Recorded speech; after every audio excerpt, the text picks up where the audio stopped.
Good morning, children. I, Babita Parmar, welcome you all in your own channel, Physics की आवाज़, providing you physics easy notes. सभी बच्चे अपनी अपनी pen और रफ कॉपी के साथ तैयार रहें. We are starting the 7th lecture of this chapter number 4, magnetic effect of electric current and magnetism. अभी तक जो चीज़ें हम पढ़ चुके थे उसका क्विक रिवीजन. पहली चीज़ जो आपने पढ़ी थी वो थी कितना फोर्स एक्सपीरियंस करता है कोई भी चार्ज इलेक्ट्रिक फील्ड में. That was given as the charge into the electric field. इसकी डायरेक्शन जो है फोर्स की हमेशा इलेक्ट्रिक फील्ड की डायरेक्शन में ही होती है. और इसमें चाहे आपका चार्ज रेस्ट पर है चाहे मोशन पे है, दोनों में ही ये फोर्स ये एक्सपीरियंस करेगा. और यहाँ जो अगर ये जब मोशन में है, अगर ये 0 डिग्री और 180 डिग्री यानी कि पैरेलल और anti parallel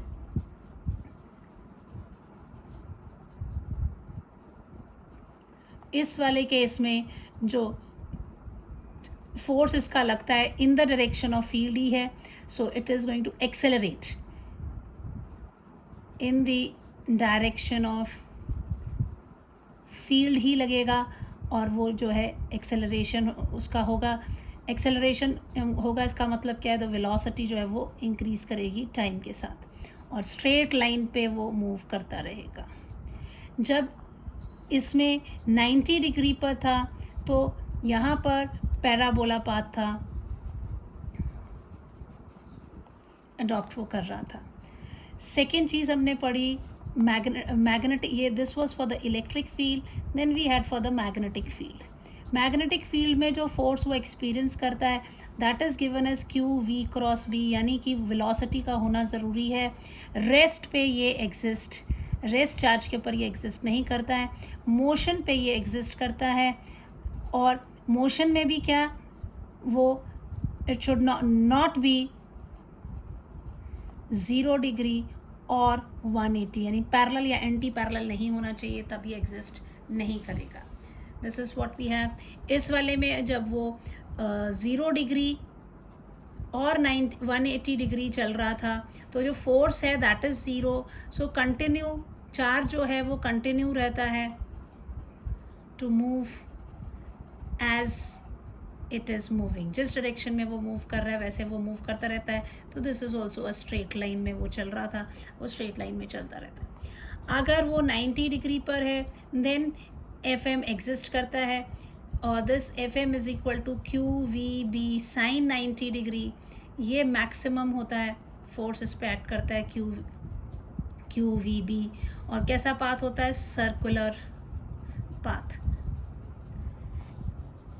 if it is at certain angle theta, in angles के अलावा कोई थीटा होगा तब भी फोर्स एग्जिस्ट करेगा. और ये कैसी पाथ होगी, हेलिकल पाथ होगा. हेलिकल पाथ ऐसा होता है, दिस टाइप ऑफ पाथ. इनके बीच का जो डिस्टेंस है दो सर्कल्स का के बीच का डिस्टेंस, उसको हम बोलते हैं पिच. और इसकी पिच जो है वो कांस्टेंट होगी जब आपका मैग्नेटिक फील्ड अकेला है. फिर हमने पढ़ा तीसरी चीज़ जो हमने पढ़ी थी, electric field and magnetic field कैसे है, पैरेलल में है. अगर ये पैरेलल में तो इसमें बहुत सारे केसेस देखे थे. अगर रेस्ट पे है तो ओनली एफ ई एग्जिस्ट करेगा, एफ एम एग्जिस्ट नहीं करेगा. और पाथ कैसा होगा, स्ट्रेट लाइन. दूसरा पढ़ा था मोशन में है, parallel to electric field and magnetic field है तो एफ ई एग्जिस्ट करेगा, एफ एम एग्जिस्ट यहाँ पर नहीं करेगा. और पाथ कैसा होगा, स्ट्रेट लाइन. वेलोसिटी जो है प्रोपोर्शनल होगी टाइम के, वेलोसिटी जो है किसी भी टाइम पे प्रोपोर्शनल होगी, लीनियर रिलेशन होगा. देन सी हमने पढ़ा था, मोशन में है लेकिन perpendicular to electric field and magnetic field है. तो इसमें इलेक्ट्रिक फील्ड वाला फोर्स भी एक्सिस्ट करेगा, मैग्नेटिक फील्ड वाला भी फोर्स एक्सिस्ट करेगा. और ये इधर जो पाथ होगा that will B helical, but pitch जो है वो नॉट कांस्टेंट. और क्यों नहीं कांस्टेंट होता था, बिकॉज हॉरिजॉन्टल डायरेक्शन में जो इसके कारण एक्सेलरेशन जो है that is in the direction of electric field की डायरेक्शन में ही जो है वो एग्जिस्ट कर रहा है. मोशन इसका परपेंडिकुलर है आपके, लेकिन फील्ड कैसे है, दे आर पैरेलल। तो जिस डायरेक्शन में इलेक्ट्रिक फील्ड है उस तरफ को वो एक्सेलरेट करता है। तो इसकी दो सर्कल्स के बीच का डिस्टेंस, यानी यहाँ पर जो है इस तरह का ये गोला बना, फिर एक बना, फिर आगे और थोड़ा बड़ा, फिर आगे और थोड़ा बड़ा। तो ये पिच जो है धीरे धीरे बढ़ती जाती है। This pitch goes on increasing because of the presence of electric field. जबकि यहाँ नहीं बढ़ रही थी जब अकेला मैग्नेटिक फील्ड था, इसमें बढ़ गई थी। चौथा हमने पढ़ा था कि मोशन हो रहा है like at an angle theta with respect to electric field and magnetic field. ये सारी इलेक्ट्रिक फील्ड मैग्नेटिक फील्ड कैसी हैं, पैरेलल है। ये पैरेलल है ना, पैरेलल है। तो इस वाले में भी आपका इलेक्ट्रिक थीटा एंगल है, तो यहाँ पर इलेक्ट्रिक फील्ड के कारण तो फोर्स एग्जिस्ट करेगा ही, वो एक्सेलरेट उस डायरेक्शन में करना ही करना है। मैग्नेटिक फील्ड के कारण भी फोर्स एग्जिस्ट करेगा, लेकिन वो किसके कारण, ओनली परपेंडिकुलर कंपोनेंट है करेगा। इसका भी जो है हेलिकल पाथ आएगा, पिच जो है वो नॉट कांस्टेंट। ठीक है, दीज आर, ये सारी चीज़ें हम पिछले लेक्चर्स में कर चुके हैं। मैं आपको अभी जस्ट इसलिए रिवाइज कर रही हूँ कि ये सारी चीज़ें जब बच्चे आपको आपके फॉर्मूला कॉपी में लिखी होनी चाहिए इन फ्रंट, ताकि जितने भी आपके रीजनिंग वाले क्वेश्चंस हैं उनको आप आंसर कर सको।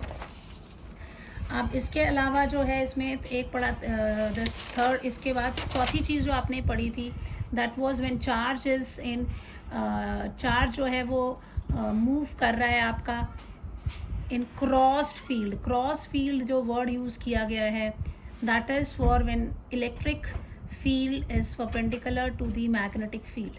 इलेक्ट्रिक फील्ड और मैग्नेटिक फील्ड जो म्यूचुअली परपेंडिकुलर हो, उस वक्त क्या होता है, तो उसके लिए हमने ऐसे कहा था इलेक्ट्रिक फील्ड दो प्लेट्स ने प्रोड्यूस किया हुआ है, ये पॉजिटिवली चार्ज प्लेट है, नेगेटिवली। तो यहाँ से ये दिख रहा है कि आपका इस डायरेक्शन में आपकी इलेक्ट्रिक फील्ड जो है वो जा रही है, और यहाँ से अगर आप चार्ज को भेजते हैं सर्टन वेलोसिटी v0 से, ये चार्ज आता है इसके अंदर। तो इसमें बहुत सारी पॉसिबिलिटीज़ आती है। इसके ऊपर जो फोर्स होगा वो इलेक्ट्रिक के कारण भी होगा, मैग्नेटिक के कारण भी होगा। ये क्रॉस मैं किस लिए लगा रही हूँ, ये बता रहा है कि आपका जो मैग्नेटिक फील्ड है वो into the plane of paper जा रहा है। ये सारी चीज़ें मैं बहुत फास्ट बता रही हूँ ताकि हम सब चीज़ें पढ़ चुके हैं। तो ये किस में जा रहा है, तो इसके ऊपर दो फोर्सेस, जब ये चार्ज इसके अंदर घुसता है तो उसके ऊपर FE भी लगेगा, उसके ऊपर FB मैग्नेटिक फील्ड वाला भी लगेगा। दिस इज़ QE और this is equal to QVB। Sine 90 degree होगा बिकॉज आपने पेपर के अंदर जा रहा है आपका फील्ड, और चार्ज का है पेपर के ऊपर है। So this is equal to QVB।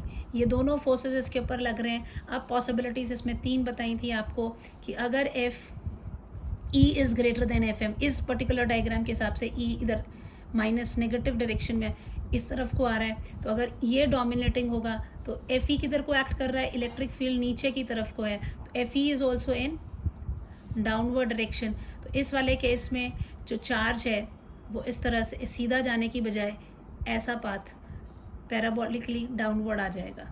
अगर आपका FM is greater than FE होता तो आपका ये आपकी दिस इज़ द डायरेक्शन, ये चार्ज ने ऐसे सीधा जाना था, सीधा जाने की बजाय ये पैराबोलिकली अपवर्ड चला जाता।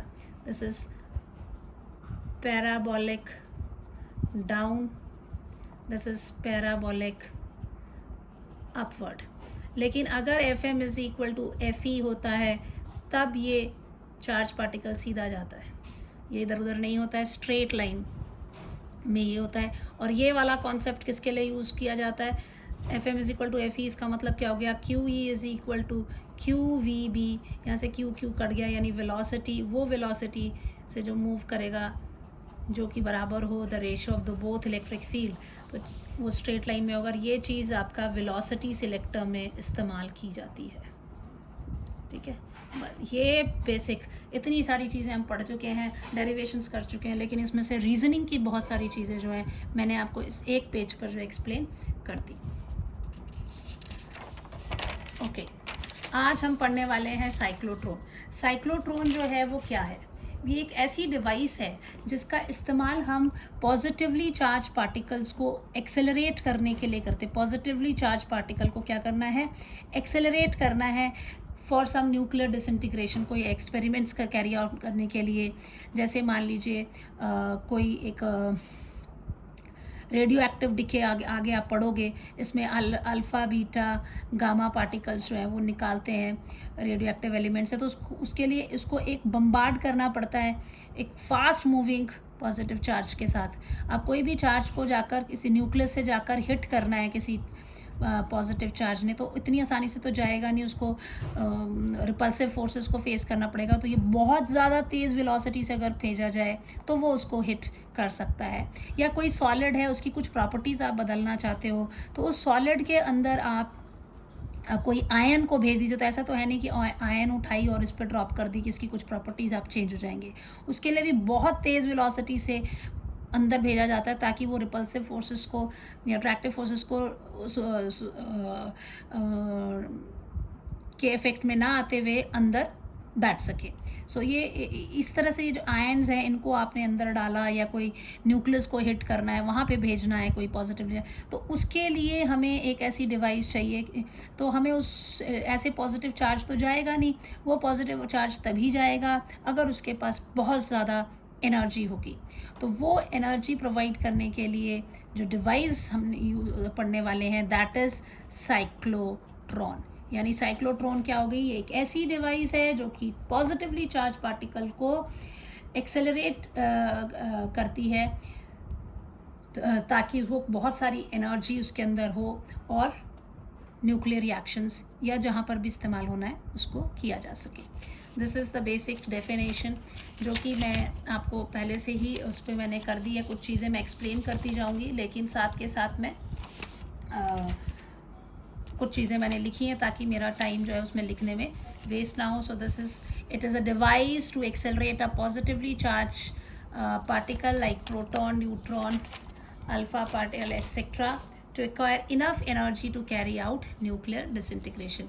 Uses मैंने आपको बता दिए कि to improve the quality of a solid by adding ions, to bombard atomic nucleus with highly accelerated particle, to study nuclear reactions के लिए इसका इस्तेमाल किया जाता है, और अल्फ़ा बीटा डिके में रेडियो एक्टिविटी में भी use to start radioactive decay. तो ये 3 यूजेस जो हैं वो हैं। अब आती है बात की ठीक है आपने चार्ज पार्टिकल को क्या करना है, एक्सेलरेट करना है। आपने 2 चीज़ें पढ़ी, एक आपने पढ़ा इलेक्ट्रिक फील्ड, एक आपने पढ़ा मैग्नेटिक फील्ड। अब इलेक्ट्रिक फील्ड में तो जो फोर्स एग्जिस्ट करता था दैट वाज Q × E, और हर बारी हम पर देखते थे कि ये this is the force existing. तो फोर्स एग्जिस्ट कर रहा है तो एक्सेलरेशन होता था उसमें, that was acceleration was equal to QE/m।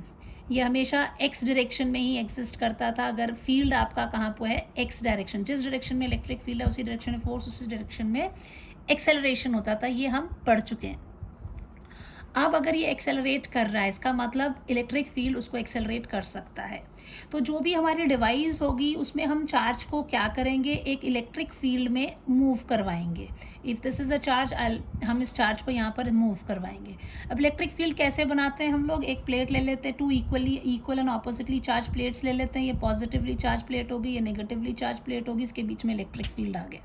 अब हम कह रहे हैं कि एक्सेलरेशन इलेक्ट्रिक फील्ड करता है, तो अब अगर ये एक्सेलरेशन इलेक्ट्रिक फील्ड कर, दोनों फील्ड है, दोनों को चेक कर लेते हैं। ये वाले में भी फोर्स एक्सपीरियंस होता था, लेकिन ये फोर्स जो होता था V×B, आपने देखा कि इसकी direction right hand thumb rule के हिसाब से कह लो तो V×B, जिस प्लेन में आपका चार्ज मूव करता था दिस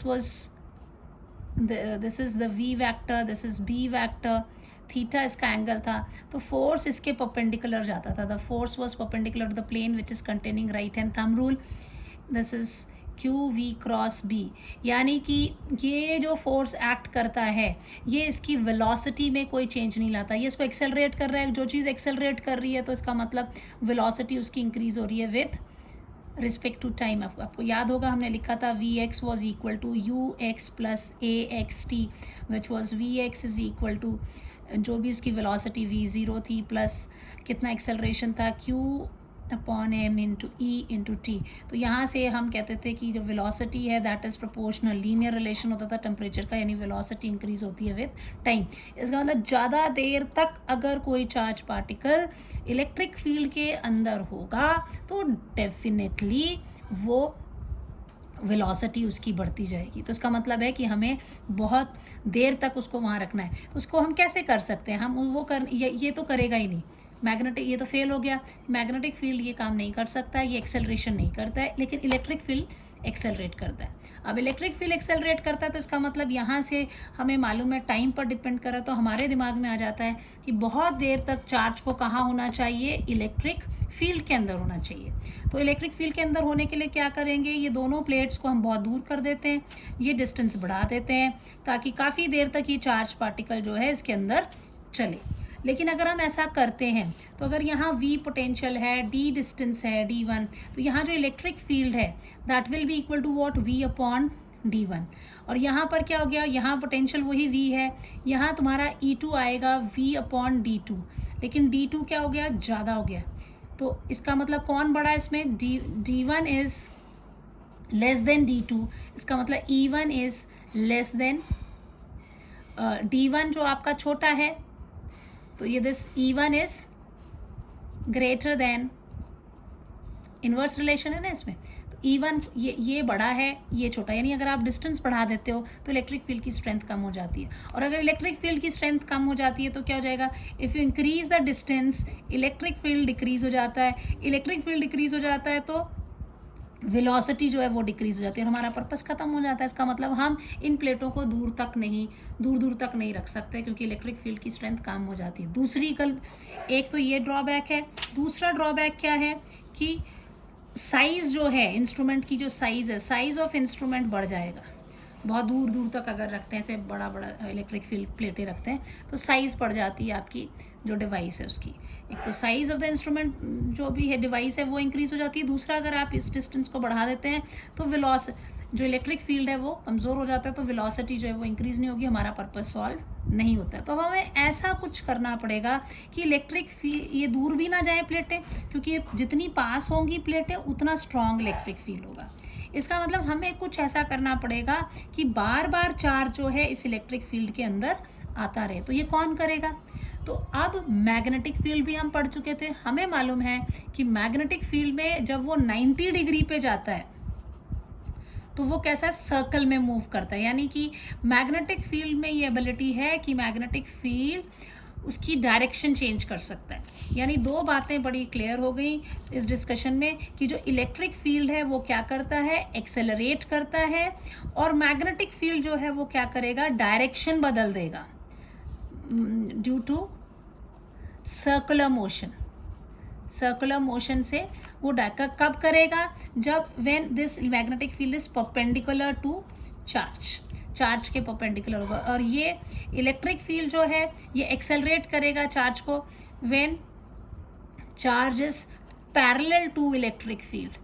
इसके पैरेलल में अगर है, सेम डायरेक्शन में मूव कर रहे हैं, तो ये एक्सेलरेशन कौन प्रोड्यूस कर सकता है, इलेक्ट्रिक फील्ड, और मैग्नेटिक फील्ड डायरेक्शन बदल सकता है उसको सर्कल में घुमाकर। तो हमने ये दो चीज़ों से जो साइक्लोट्रॉन का कंस्ट्रक्शन की गई, तो उसमें इस तरह का अरेंजमेंट किया गया कि वो प्लेटें जो हैं बिल्कुल पास रखी ताकि बहुत स्ट्रॉन्ग इलेक्ट्रिक फील्ड हो, चार्ज जो है वह एक्सेलरेट हो। उसके बाद जैसे ही वो ऐसे रीजन में जाए जहाँ पर इलेक्ट्रिक फील्ड नहीं हो, केवल कौन हो, मैग्नेटिक फील्ड, तो मैग्नेटिक फील्ड उसको क्या सर्कुलर पाथ में मूव करवाए, वो वापस इस इलेक्ट्रिक फील्ड में आ जाए। जैसे ही वापस आएगा फिर वो एक्सेलरेट हो जाएगा, फिर वो सर्कुलर पाथ में इस तरह से करते करते गोल गोल घूमते हुए वो उसकी हर बारी उसकी वेलोसिटी जो है वो बढ़ती जाएगी। ये तो सिर्फ आपको फील लेने के लिए बताया, अदरवाइज मैं डायरेक्टली बता देती भी ऐसा ऐसा स्ट्रक्चर है, उसमें ये चीज़ें होती हैं। लेकिन वो स्ट्रक्चर क्यों बना वो चीज़ मैंने आपको यहाँ एक्सप्लेन कर दी, क्योंकि हमें चार्ज को एक्सेलरेट करने के लिए हमने इलेक्ट्रिक फील्ड का इस्तेमाल किया। दूसरी चीज़ हमने उसको बार बार उस इलेक्ट्रिक फील्ड में डालने के लिए मैग्नेटिक फील्ड को किया, और मैग्नेटिक फील्ड को कैसा रखा है, परपेंडिकुलर रखा है। ठीक है, तो इसके जो प्रिंसिपल होगा वो क्या हो जाएगा कि जब किसी चार्ज को आप मूव कर रहे हैं किसी भी हाई फ्रीक्वेंसी के इलेक्ट्रिक फील्ड में मूव कर रहे हैं बार बार, कैसे, using a magnetic field, and so that it accelerate and acquire sufficiently large amount of energy, वो जो चार्ज पार्टिकल है वो एक्वायर कर लेगा एनर्जी। सो ये इसका प्रिंसिपल है कि जब भी किसी पॉजिटिव चार्ज को आप मजबूर करते हो कि वो बहुत स्ट्रॉन्ग इलेक्ट्रिक फील्ड में बार बार मूव करे, किसकी हेल्प से, मैग्नेटिक फील्ड की हेल्प से, वो जो चार्ज है वो एक्सेलरेट कर जाता है और बहुत ज़्यादा एनर्जी एक्वायर कर लेता है। This is the principle. तो इसका प्रिंसिपल भी मैं आपको एक्सप्लेन कर चुकी हूँ, तो you I write, I have written directly, when a positively charge particle is made to move time and again in a high frequency electric field using strong magnetic field, it get accelerated and acquire sufficiently large amount of energy. अब बारी आती है कि ठीक है, अब हमको पता लग गया हमें एक इलेक्ट्रिक फील्ड चाहिए, हमें एक मैग्नेटिक फील्ड चाहिए, तो अब हम इसको इसकी कंस्ट्रक्शन पे आ जाते हैं, कैसे कंस्ट्रक्ट करना है इसको। अब देखिए, अब ऐसा इलेक्ट्रिक फील्ड चाहिए था, तो इलेक्ट्रिक फील्ड के लिए प्लेटें चाहिए थी, प्लेटें जो है वो पास पास होनी चाहिए। तो सबसे पहले तो हम एक ऐसा, इसके लिए क्या किया इन्होंने कि जो इलेक्ट्रिक फील्ड लगाने के लिए, इलेक्ट्रिक फील्ड भी चाहिए था, मैग्नेटिक फील्ड भी चाहिए था, दोनों चीज़ें चाहिए थी। तो क्या किया, एक ऐसा गोल सा, मान लीजिए आपके पास टिफ़िन है, ठीक है, इस गोल से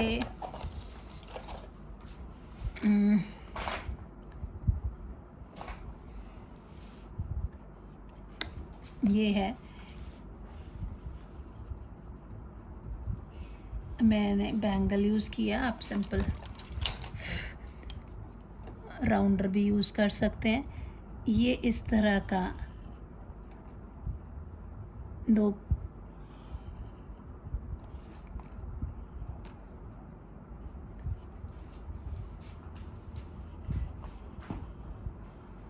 ये दो पैरेलल प्लेट्स दिख रही हैं आपको।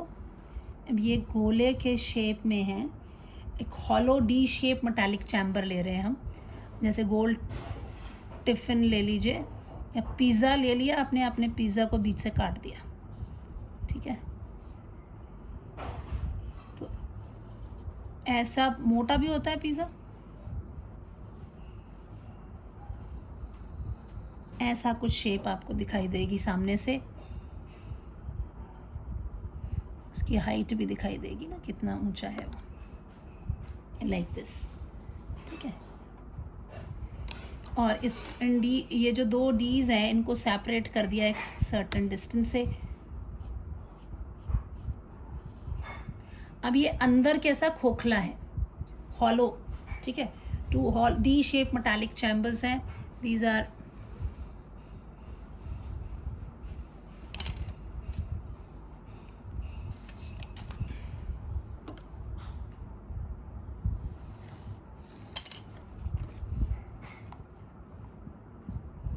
D shaped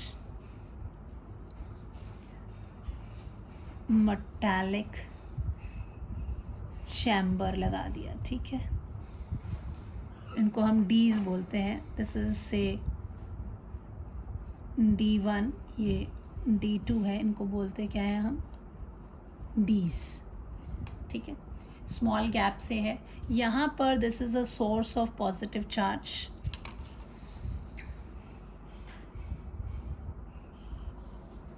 ये आपका हो गया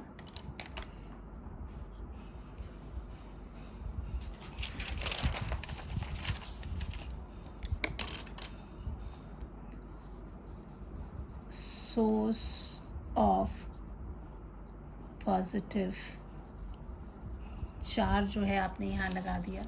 ये डीज जो हैं इनको आप कनेक्ट कर देते हैं हाई फ्रीक्वेंसी ऑसिलेटर के साथ। सो दिस इज से, ये दोनों डीज को उठाया यहाँ से,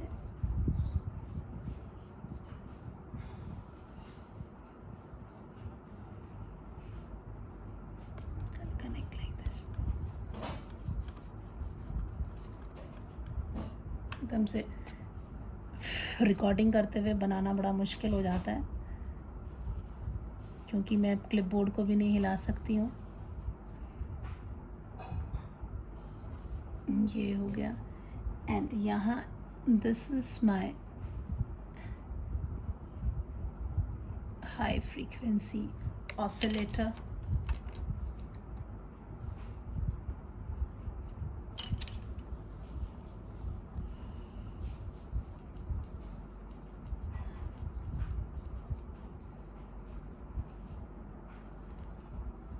oscillator, it is at 10 raise to the power, लिख सकते हैं 10 raise to the power 4 volt पे ये 10 raise to the power 6 hertz oscillation, hertz oscillating potential जो है, पोटेंशियल डिफरेंस प्रोवाइड करता है। ठीक है, इन दोनों प्लेट्स के बीच में तो इलेक्ट्रिक फील्ड जो है ये जनरेट कर रहा है, जो कि टाइम के साथ चेंज होता रहेगा, इसका टाइम पर पोलैरिटी जो है उससे चेंज होती रहेगी। ठीक है, this is what we have. अब रही बात मैग्नेटिक फील्ड की, अब इसमें आपने मैग्नेटिक फील्ड भी लगाना है। तो मैग्नेटिक फील्ड कैसा होना चाहिए, ये तो इसके इन दोनों के बीच का जो एरिया, यहाँ पर बहुत स्ट्रॉन्ग इलेक्ट्रिक फील्ड है और बहुत पतला है, तो और उसकी स्ट्रेंथ जो जितनी कम डिस्टेंस होगी उतना ज़्यादा इलेक्ट्रिक फील्ड है, तो ये एक्सेलरेट होता है इस तरह से। अब इसको यहाँ से हाई फ्रीक्वेंसी ऑसिलेटर से जोड़ा हुआ है और इसकी जो सेटिंग है इस ढंग से की जाती है कि जैसे ही लौट कर चार्ज वापस इस गैप में आता है तो वो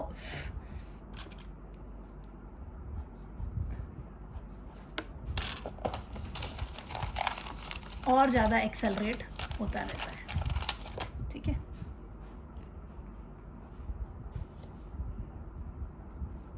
यहाँ से हमने इसको उठा के हाई फ्रीक्वेंसी ऑसिलेटर के साथ लगा दिया। अब मैग्नेटिक फील्ड की बारी है, तो इस पूरे अरेंजमेंट को स्ट्रॉन्ग इलेक्ट्रिक फील्ड जो है उसमें इलेक्ट्रोमैग्नेट के पोल्स जो हैं, दिस इज़ अ इलेक्ट्रोमैग्नेट, अगर this is your north pole और ये आपका हो गया साउथ पोल, तो नॉर्थ से साउथ की तरफ को जो आपकी मैग्नेटिक फील्ड लाइंस हैं वो दिखेंगी। This way you will come,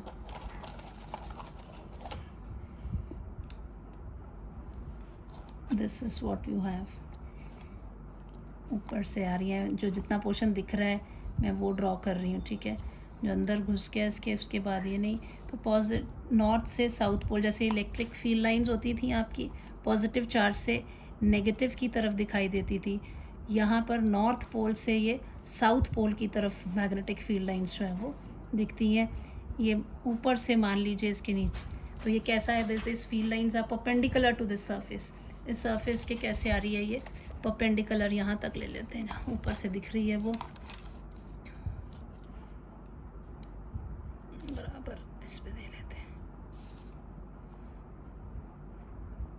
and then into the इससे जाती हुई, तो यहाँ में मैग्नेटिक फील्ड जो है वो परपेंडिकुलर है। तो आपको पहली बात मैंने बताई कि 2 मेटालिक चैम्बर्स लिए हुए हैं और ये हॉलो हैं। हॉलो रखने का रीज़न ये है कि जब चार्ज पार्टिकल इसके अंदर जाएगा तो इधर पे इलेक्ट्रिक फील्ड नहीं होगा, कंडक्टर के अंदर इलेक्ट्रिक फील्ड नहीं होता है, सिर्फ कौन रह जाएगा, मैग्नेटिक फील्ड रह जाएगा।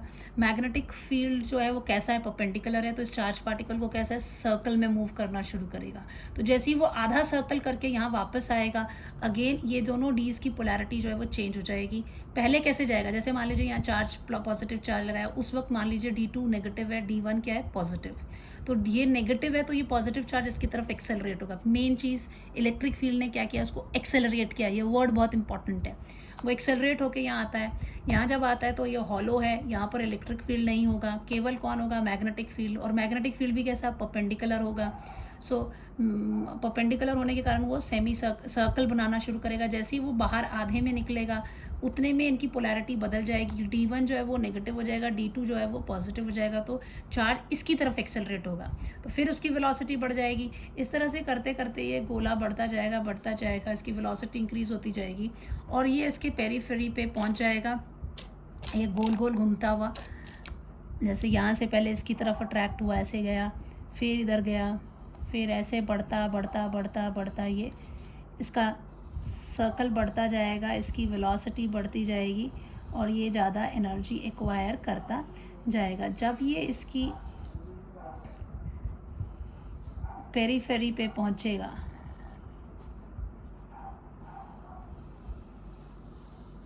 यहाँ पर एक आपका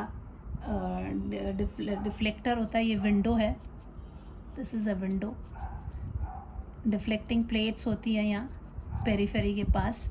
यहाँ से these are the deflecting plates, ठीक है। और ये आपका कौन है, विंडो।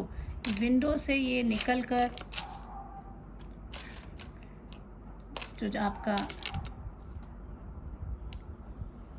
इधर से निकल के टारगेट को हिट करेगा। This is the target. ये आपका टारगेट हो गया। ये डिफ्लेक्टिंग प्लेट्स हो गई,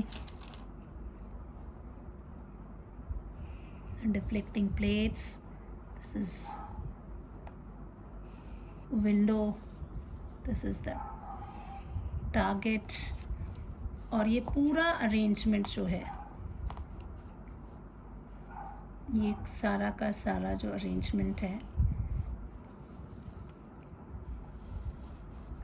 एक इवैक्यूएटेड चैम्बर में होता है ताकि इसमें कोई एयर जो है वो ना जाए। Complete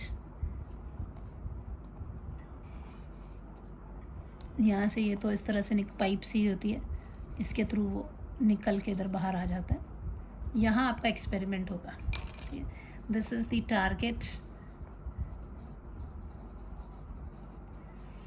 this is your window,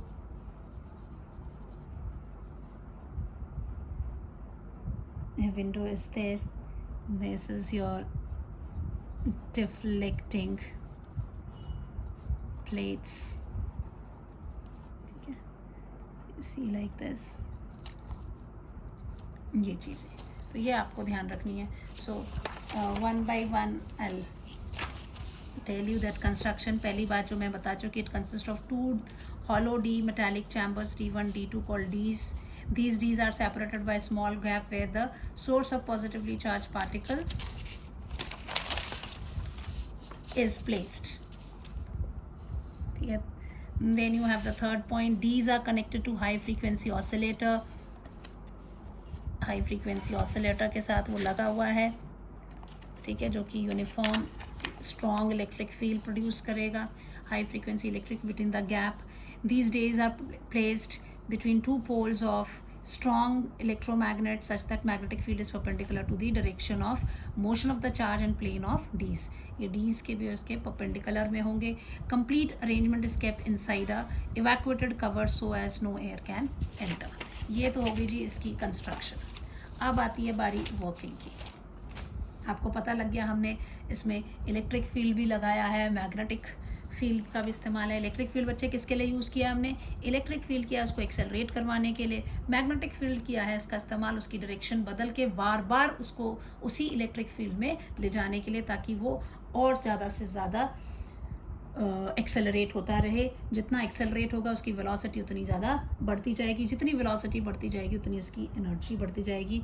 12mv² formula होता है, तो उसकी एनर्जी जो है बढ़ जाएगी। अच्छा ये जो है दिस इज़, आपको यहाँ पे मैंने एक चीज़ छोड़ दी, this is these are the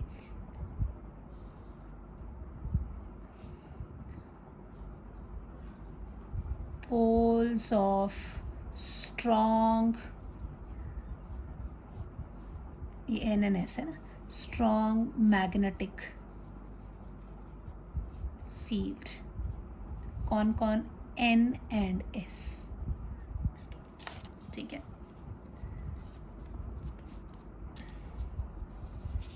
and this chamber, ये जो है दिस इज इवैक्यूएटेड कवर।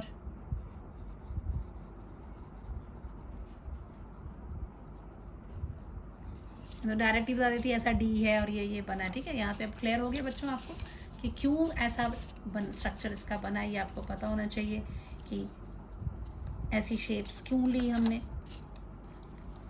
ये डी शेप में इसीलिए लिया हुआ है कि वो गोले चक्कर काटे ना। वर्किंग के लिए आप ले लीजिए कि मान लो आप ये कंसिडर करते हैं कि positively charge particle is emitted from the source and D2 जिस वक्त पे मान लीजिए कि नेगेटिवली चार्ज्ड है।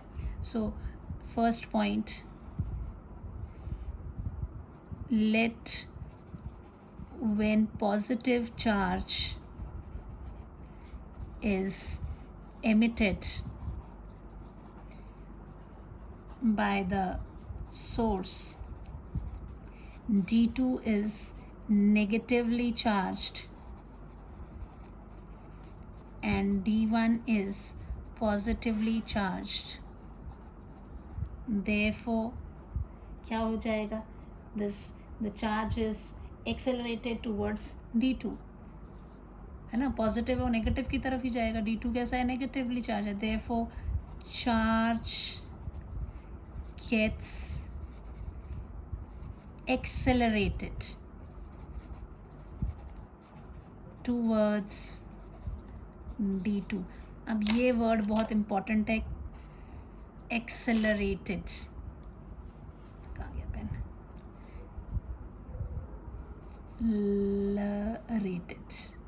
Accelerated towards D2. जैसे ही वो उसके अंदर एंटर होता है, सो एंटर करेगा तो ये कैसा है? हॉलो है. तो हॉलो होने के कारण क्या है? इलेक्ट्रिक फील्ड से उसकी शील्डिंग हो जाएगी. So as charge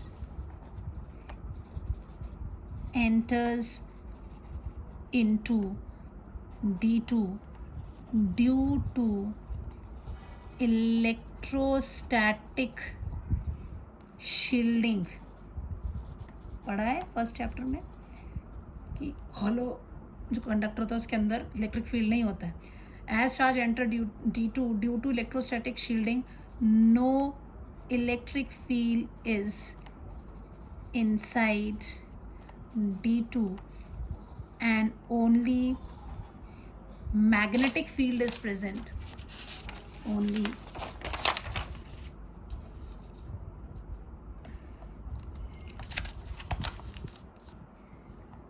magnetic field is present, which is perpendicular to plane of D's and motion of charge. Therefore charge क्या करेगा? Charge moves in a circular path. तीसरा, the moment the charge comes out of D2, the polarity of D's changes by the, कि कौन change कर रहा है इसकी polarity? By the your high frequency oscillator. High frequency oscillator, उसकी setting ऐसी होती है कि वो एकदम से उसी वक्त चेंज हो जाता है. तो चेंज होगा. Therefore D1 becomes negative and D2 becomes positive, which implies क्या? Charge gets further accelerated towards किसकी तरफ? वो दोबारा से accelerate towards D1, where it undergo circular motion. किसके कारण? सर्कुलर मोशन किसके कारण हो रहा है? Due to perpendicular magnetic field. And when it comes out, the process repeat itself and D2 gets negatively charged.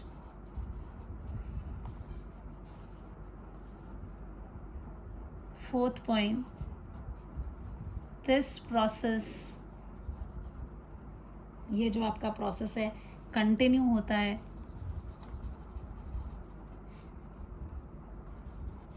till charge reaches the periphery, जो इसकी external boundary है डीज की, periphery of the D,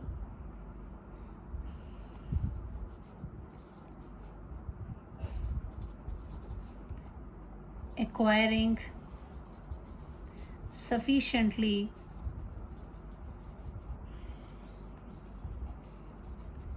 large acceleration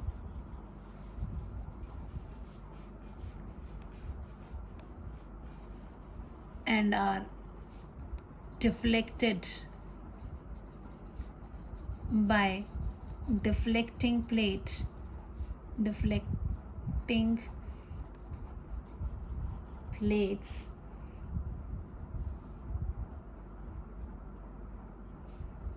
such that the charge comes out of the system,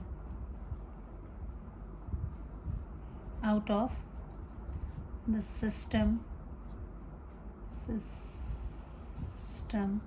through the window.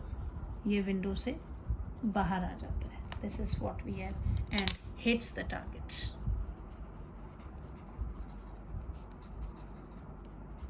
पता लग गया बच्चे? ये चीज़ें आई. आप इसमें जो सर्कुलर पाथ में मूव करने के लिए कौन हेल्प कर रहा है? Magnetic field is helping. So we can find out कि उसका रेडियस कितना होगा जिसमें वो मूव कर रहा है. सेंट्रीपिटल फोर्स वो प्रोवाइड कर रहा है. तो when a proton is moves eight right angle in the magnetic field inside the D, तो लॉरेंस फोर्स उसके जो एक्ट कर रहा है वो प्रोवाइड करता है सेंट्रीपिटल फोर्स.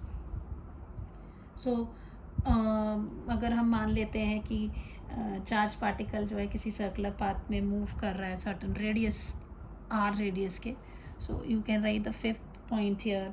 थियोरी पार्ट अलग से कर लेते हैं. Theory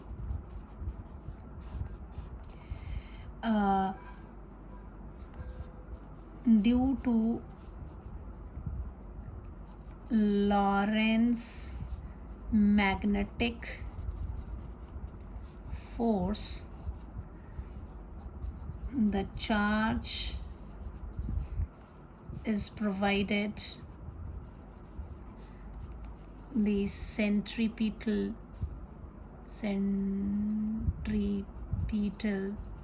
force. Therefore, if R जो है radius of semi-circular path in D है, V जो है उसकी velocity of charge particle है,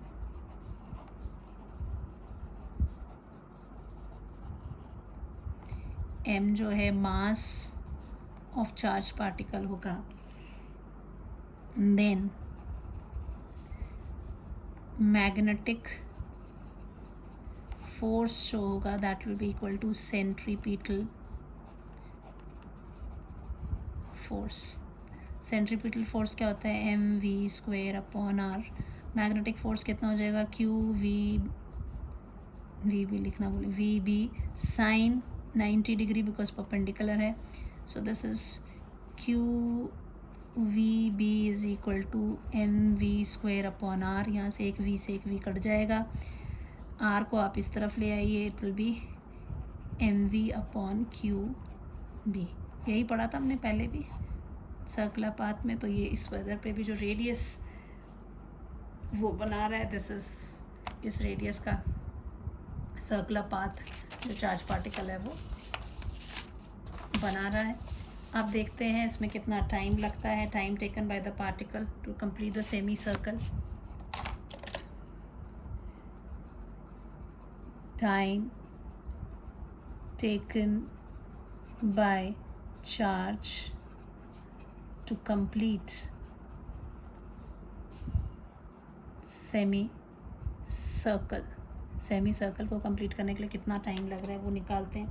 that time is equal to what, this is से small T.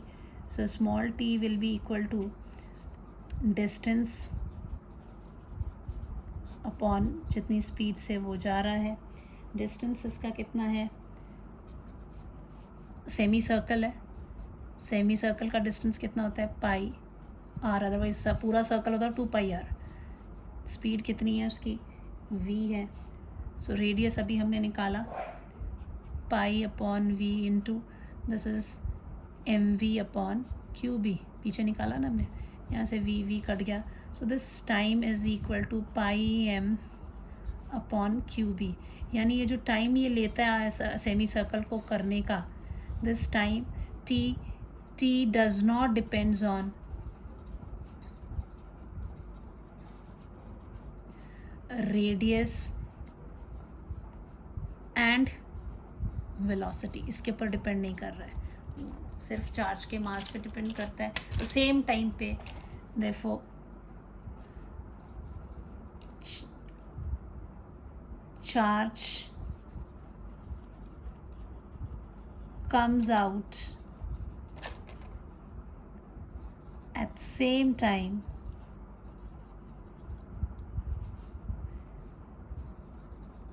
while it's spiral motion, है ना, of different radius and different velocities.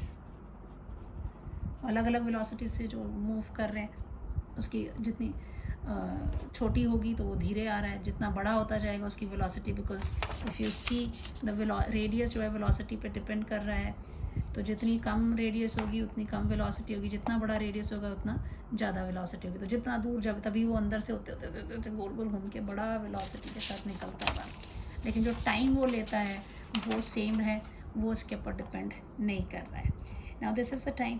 अब हमको ये देखना है कि पॉजिटिवली चार्ज पार्टिकल को सेमी सर्कल के लिए जो टाइम लग रहा है ये तो चलो सेम है इसके लिए, लेकिन जो टाइम पीरियड है दैट इज़ हाई फ्रीक्वेंसी का जो टाइम जो हमने ऑसिलेटर लगाया हुआ है उसका जो टाइम पीरियड है वो कितना है. सो time period of high frequency oscillator वही प्रोवाइड कर रहा था ना field. So this is capital T. Time period उसका क्या है, ये हाई फ्रीक्वेंसी ऑसिलेटर है, मतलब जैसे ये एक वेव के लिए कितना टाइम मिलता है, तो एक बारी ये पॉजिटिव है एक बारी वो नेगेटिव है. तो ये इसके लिए जितना कंप्लीट एक साइकिल का जो टाइम होता है that is the time period of this oscillator. So this time period जो है इसकी हमने पहले ही बोला था कि इसकी जो पोलैरिटी है वो कब चेंज हो जाती है, आधे टाइम में ये पॉजिटिव है, आधे टाइम में ये नेगेटिव है. तो जब इसकी पोलैरिटी चेंज होती है that is the polarity of the D will change bye d/2 time पे जो है इसकी पोलैरिटी चेंज हो जाती है. इसका मतलब जो जितना टाइम है वो जो टाइम ये t था ये कितना था, कंप्लीटिंग सेमी सर्कल एक सेमी, तो this time is equal to capital T/2 हो जाएगा. सो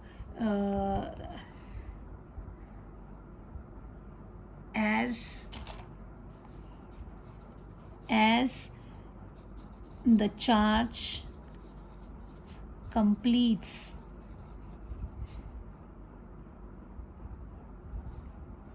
its semicircular path, the polarity of high frequency oscillator changes.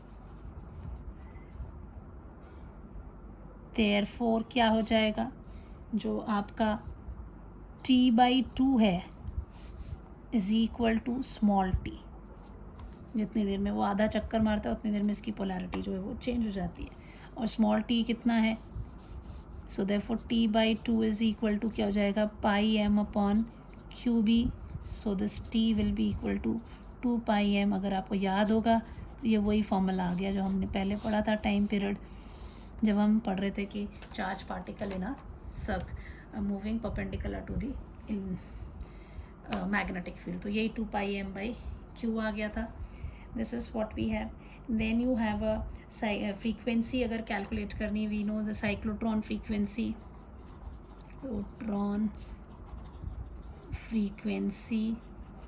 It's given by symbol nu के नीचे. फ्रीक्वेंसी जो होती है, टाइम पीरियड क्या होता है ना, time taken to complete one rotation. Frequency क्या होती है, number of rotation taken in 1 second. So वहाँ से आपको ये याद रखना, this is always equal to 1/t. So इधर पे भी मैंने बताया था this t is equal to क्या होता था, डिस्टेंस अपॉन टाइम. तो πr/v था, तो ये v/πr से भी हम इसको निकाल सकते हैं. अभी यहाँ डायरेक्टली 1/t है, तो this will be equal to what, qb/2πm हो जाएगा. ठीक है. अब इसमें कुछ चीज़ें आपको याद रखनी है. दैट एंगुलर फ्रीक्वेंसी, ये सारी चीज़ें जो हैं, सबसे पहले हमने रेडियस किया, फिर ये भी कितना टाइम है वो जा रहा है. ये इतना इम्पॉर्टेंट नहीं है, but this is important. Time period, D cyclotron frequency, E angular frequency. ये सारी चीज़ें तो वही आ रही हैं जो हम पहले पढ़ चुके हैं. Angular frequency that is given by the symbol omega,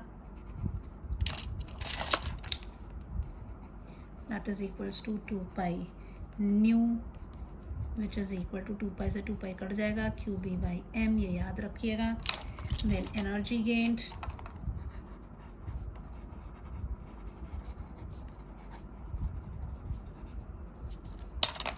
that is equal to E is equal to होता है 12mv². वेलोसिटी कितनी है, आपके रेडियस वाले फॉर्मूला से यहाँ से ले सकते हैं. Velocity is equal to what, so this will be equal to, यहाँ से आप अगर लेते हैं तो velocity will be equal to r/m, है ना.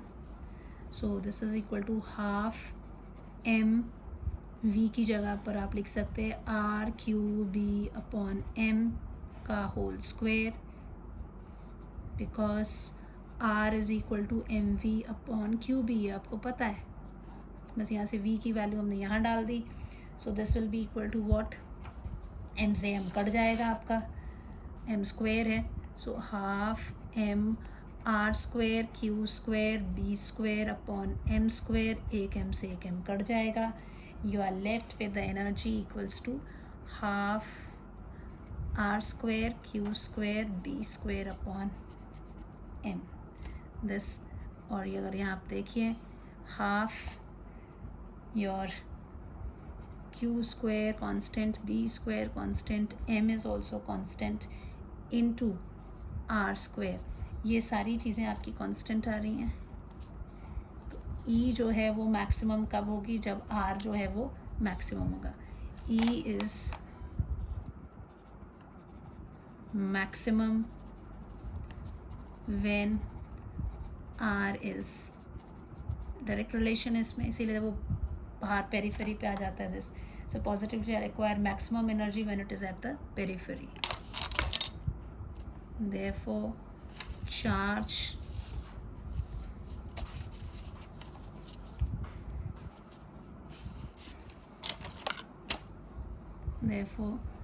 charge acquires maximum energy when it is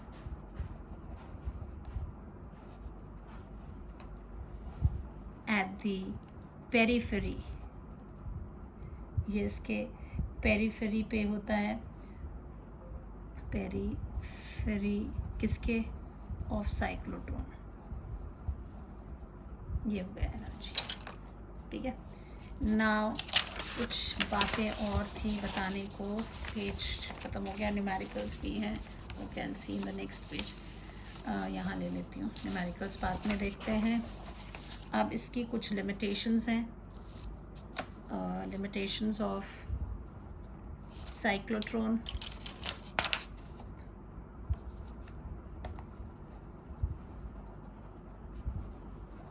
Limitation of cyclotron.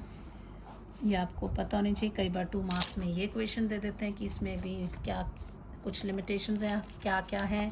पहली बात ये और जो है एक्सेलरेट अनचार्ज पार्टिकल्स को नहीं एक्सेलरेट करता। First point that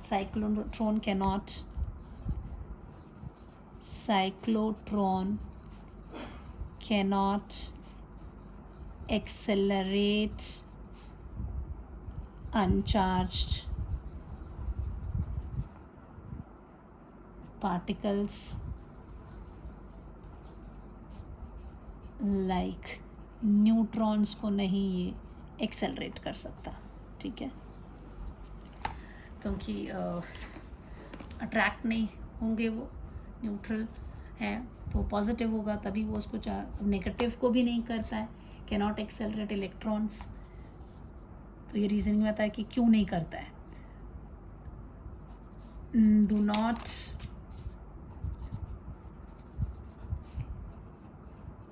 accelerate electron, इसलिए क्योंकि इलेक्ट्रॉन का जो मास है वो बहुत कम होता है और जैसे ही वो स्टार्ट करता है मूव करना वो एकदम से बहुत ज़्यादा स्पीड गेन कर लेता है, बहुत ज़्यादा उसकी एनर्जी हो जाती है। तो उसका जो बाहर आने का जो टाइम है इतनी ज़्यादा वो एनर्जी गेन कर लेता है कि जैसे वो जब वो बाहर निकल कर आता है तो उतनी देर में जो ऑसिलेटिंग इलेक्ट्रिक फील्ड है वो अपनी पोलैरिटी को चेंज नहीं किया होता है, so it's go out of face with that. तो इसीलिए इसको हम इलेक्ट्रॉन को यूज़ नहीं कर सकते हैं। सो इसका मास जो है बहुत थोड़ा है। Cyclotron can not accelerate electron because do not accelerate electron because electron mass is very small and soon it starts moving with very high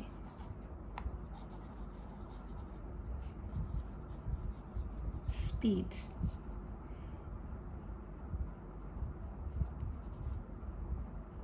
When they gain small energy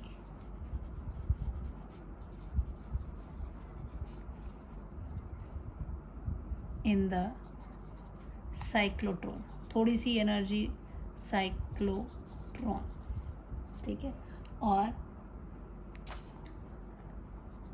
and go out of phase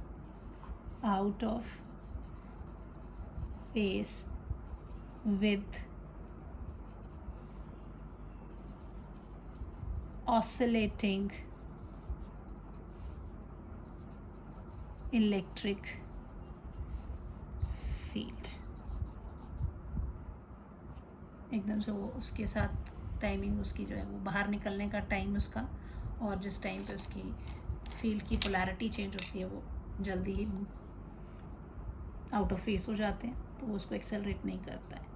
तीसरी चीज़ है कि positively charge particles को भी जो large मास है उनको भी वो लिमिटलेस स्पीड पर नहीं इंक्रीज कर सकता। The positively charged particles having large mass cannot be moved at limitless speed in a cyclotron। क्यों नहीं करता है? क्योंकि जब इनकी स्पीड जो है कंपेरेबल हो जाती है, because when speed of ion is comparable to speed of light, mass जो है, मास चेंज हो जाएगा, मास ऑफ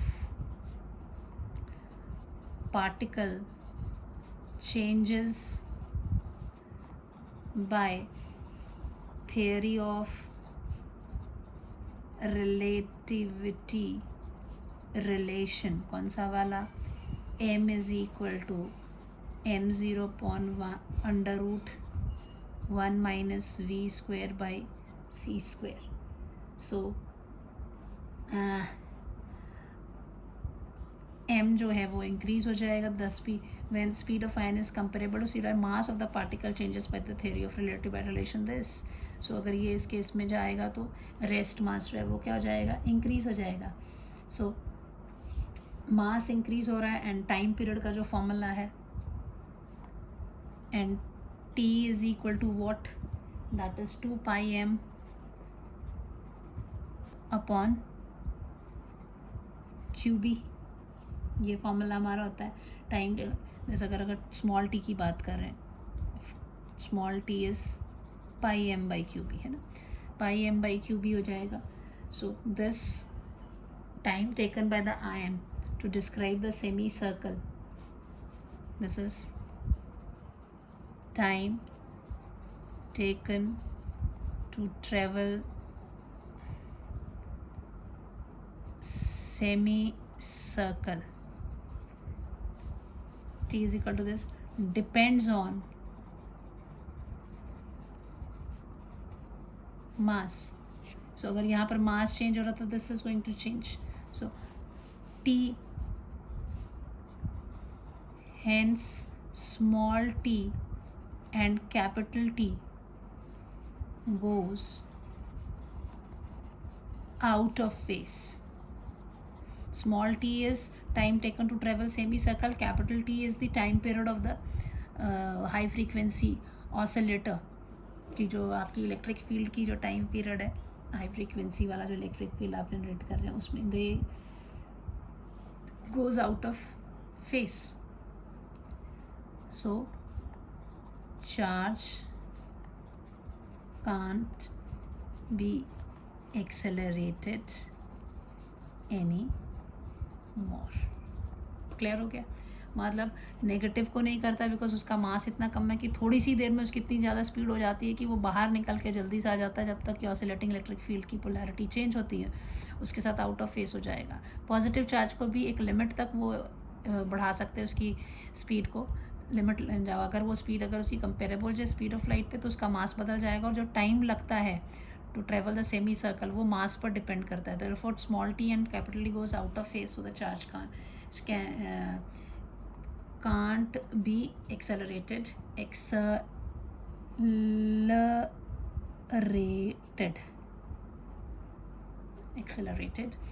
any more. ये हो गए जी आपके लिमिटेशंस इसके. आप थोड़े से न्यूमेरिकल्स देख लिए जाएं. टाइम हो गया है, आई कांट हेल्प. चलिए देखते हैं क्या है. Magnetic field of two particles having the same cyclotron frequency. आपकी साइक्लोट्रॉन फ्रीक्वेंसी सेम है. तो साइक्लोट्रॉन फ्रीक्वेंसी का फॉर्मूला क्या है? Cyclotron frequency nu is equal to your q B upon 2 pi m है. अब टू पार्टिकल्स है, सेम साइक्लोट्रॉन फ्रीक्वेंसी है एक मैग्नेटिक फील्ड में, यानी मैग्नेटिक फील्ड सेम है. क्यू बाई 2 पाई कांस्टेंट है, तो बचा कौन? Q by m. तो इसको मैं ऐसे भी लिख सकती हूँ, बी कांस्टेंट है, 2 पाई कांस्टेंट है, इनटू क्यू अपॉन एम, है ना. तो अगर आपको ये कह रहे हैं कि two particles having the same cyclotron frequency, यानी फर्स्ट पार्टिकल की frequency is equal to the second की फ्रीक्वेंसी. इसका मतलब क्या हो गया कि ये बी तो फील्ड वही है, बी अपॉन 2 पाई, और चार्ज नंबर 1 उसका mass number 1 is equal to B. Field तो सेम ही है, 2 पाई सेम है, चार्ज नंबर 2 बाय. तो इसका मतलब ये क्या हो गया? दोनों चार्जेस की स्पेसिफिक चार्जेस, दोनों पार्टिकल्स के, बोथ पार्टिकल्स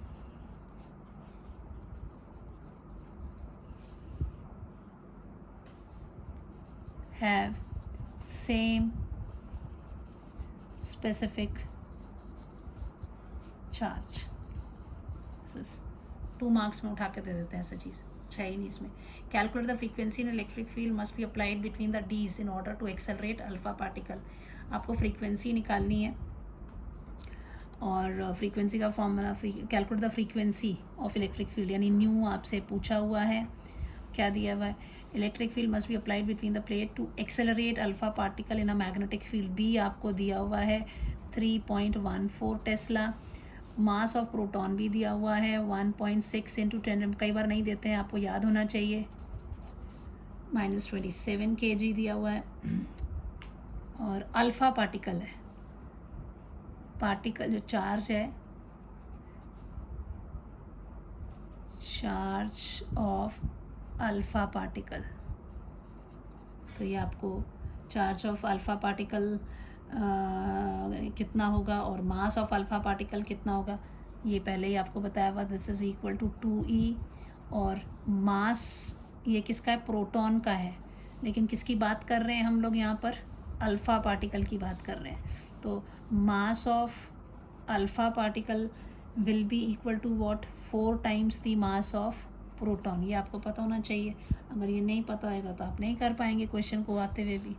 तो दिस इज़ एक ये चीज़ हो गई. मास ऑफ अल्फ़ा पार्टिकल इतना होगा, क्योंकि जो फॉर्मूला है फ्रीक्वेंसी का फॉर्मूला है QB/2πm, है ना. तो बी तो चलो जो है वैल्यू, क्यू किसका चाहिए? अल्फ़ा का चाहिए. मास किसका चाहिए? अल्फ़ा का चाहिए. तो ये वैल्यूज़ आपको डालनी पड़ेंगी. So this will be equal to what? Q कितना हो जाएगा? अभी 2 टाइम्स ये है, तो 2 into 1.6 into 10⁻⁻27 into 3.14 divided by 2 into 3.14 into mass of, ये हो जाएगा 4 इंटू 1.6 इंटू 10⁻⁻27. ठीक है. अब इसमें से जो चीज़ें कटती है देखिए, 3.14 कट गया, 1.6 कट गया, 2 से 2 कट गया. What you are left with?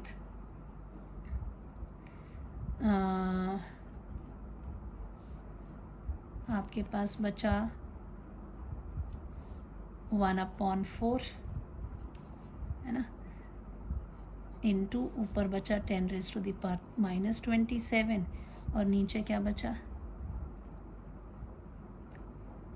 अच्छा चार्ज था, सो क्यू के ऊपर चार्ज. This is -19. देखिए मैडम ने क्या किया, -19. ये है आपका -19 और नीचे है 10⁻⁻27. सो दिस 1/4.25 इंटू 10⁻⁻19 प्लस 27 कितना हो जाएगा? 0.25 इंटू 10⁻27 में से 9 गया तो 19 गया तो 8, which will be equal to 2.5 into 10⁻7 hertz. ठीक है. Then next question is the radii of this D की रेडियस निकालनी है, दी हुई है ऑफ इतना हर्ट्ज साइक्लोट्रॉन है. फ्रीक्वेंसी भी दी हुई है आपको, रेडियस भी दिया है. ऑपरेटिंग मैग्नेटिक फील्ड निकालना है आपको कि मैग्नेटिक फील्ड कितना है और kinetic energy of the beam which is produce वो कितनी है. ये 2 चीज़ें आपको निकालनी है. So let's see what's there in it. क्या करेंगे हम इसको? पहली बात आप रेडियस निकालेंगे. आपको क्या, radius of is this much, r दिया हुआ है 0.6 मीटर्स. इसकी फ्रीक्वेंसी भी दी हुई है 10⁻⁷ हर्ट्ज.